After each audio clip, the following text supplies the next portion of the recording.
दीप के द्वारा हर साल ये दीपदान किया जाता है। वृक्षराशि कोष मंडल में स्थित हमारा काम्यवन नगर, जिसका विवरण वेद पुराणों में आद वृंदावन के नाम से मिलता है, जो भगवान श्री कृष्ण की क्रीड़ा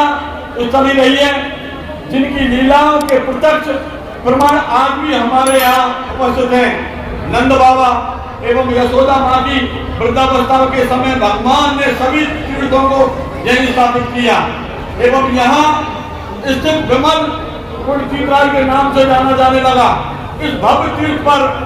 आज से 61 वर्ष पूर्व स्वर्गीय डॉक्टर श्री सतपाल शर्मा एवं स्वर्गीय गोवर्धन लोहिया जी ने देवनी एकादशी के दिन दीपदान महोत्सव का सर्वप्रथम आयोजन किया। समय बीतने के साथ स्वर्गीय डॉक्टर अमरचंद शर्मा जी एवं अन्य गणमान्य लोग उनसे जुड़े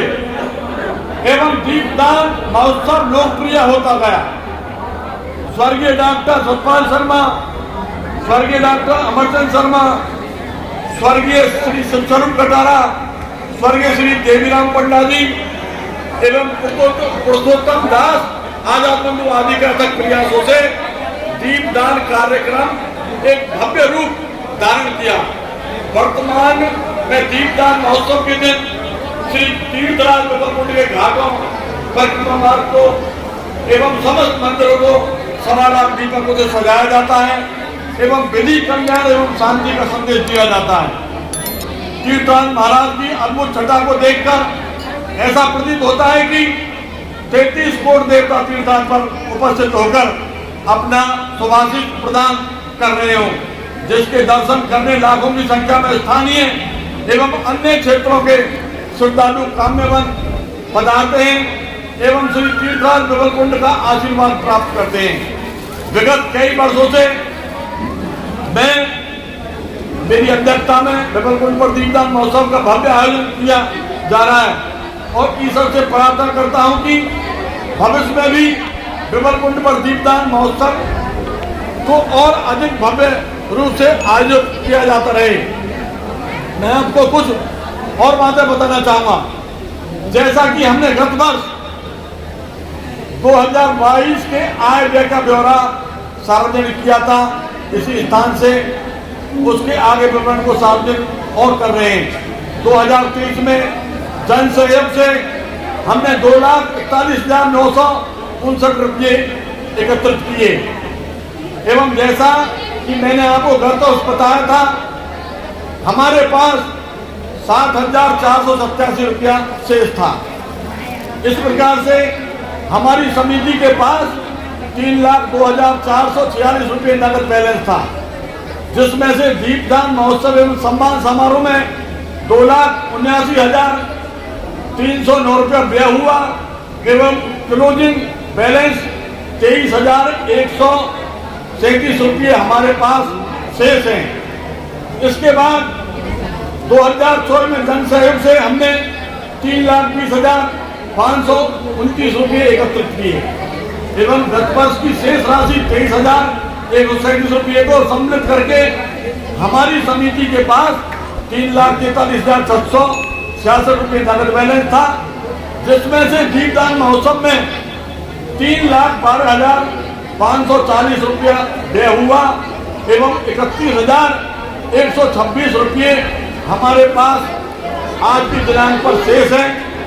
आज के सम्मान समारोह के व्यय को सम्मिलित करने के पश्चात अंतिम क्लोजिंग बैलेंस सोशल मीडिया एवं प्रिंट मीडिया के माध्यम से सार्वजनिक कर दिया जाएगा। मैं आपको एक और बताना चाहूँ, नगद के अतिरिक्त समिति बैंक खाते में 1,01,000 रुपये का बैलेंस जो शेष है वो आगे जब भी हमारी ये समिति में और सदस्य जोड़े जाएंगे और जो काम करने के इच्छुक हैं, समाज सेवा करना चाहिए, समाज सेवा है, इसमें समाज सेवा जो करना चाहता है वो हमारे यहाँ कटारा जी से आकर के मिले, जो जुड़ना चाहें और काम करना चाहें निस्वार्थ, क्योंकि ये दीपदान समिति ऐसी संस्था है या जो भी सदस्य हैं, मैं एमएलए साहब पुरी जी महाराज कमल जी आपको बताना चाहूँगा, हमारे कमल जी का एमएलए साहब का,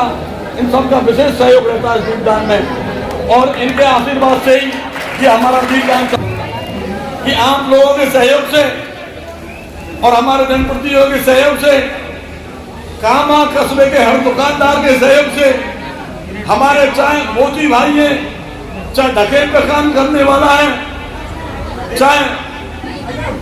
फल वितरित करने वाला है, सभी समाज और सभी वर्गों से इसमें 1 रुपये, 100 रुपये, 500 रुपये, 1000 रुपये, 11,000 रुपये, सब तरीके का हमें सहयोग मिलता है। कई लोग तो ऐसे आते हैं, जब चंदा लेने जाती है हमारी कमेटी, हम कारणवश उनको भूल जाते हैं और वो हमको आवाज देकर के हमारे पीछे मोटरसाइकिल से या पैदल भाग करके हमको 100-200 रुपये, 500 रुपये वो हमारे थैले में डाल के जाते हैं। और एमएलए साहब और पुरी जी महाराज, कमल जी, भाई साहब, प्रधान जी को मैं बताना चाहूंगा, हमारी कमेटी को कई बार तो ऐसा सामना भी करना पड़ता है। कई लोग जानते हैं कि हमारा थैला लेकर के चलते हैं और ये थैले से अब ये स्वरूप जो बदला है, इसमें उससे दीपदान होता नहीं है, तो कई हर जगह हम रसीदें काटते हैं। कई लोग तो एमएलए साहब, मैं आपको बताना चाहूंगा, जब हम धकेले को जाते हैं तो कई तो उस थैले में कोई सेब डाल देता है, कोई केला डाल देता है उसमें, तो वो भी हम लेते हैं। जैसा होगा तो वहां पर उस रूप से हम किसी को मना नहीं करते। तो मैं हमारे मंचासीन अतिथियों से कहना चाहूंगा, आज ये दीपदान सम्मान समारोह है, सभी बच्चों को प्रतीक चिन्ह भी दिए जाएंगे, प्रमाण पत्र भी दिए जाएंगे, मिठाई भी दी जाएगी। और आगे से मैं कहना चाहूंगा, अगर आप लोगों का सहयोग रहा तो ये दीपदान और भव्य होता रहेगा, क्योंकि आपका आशीर्वाद हमारे ऊपर हमेशा रहा है और मुझे उम्मीद है आगे भी रहेगा। मैं ज्यादा नहीं कहते हुए वाणी को प्रणाम देना चाहूंगा। धन्यवाद।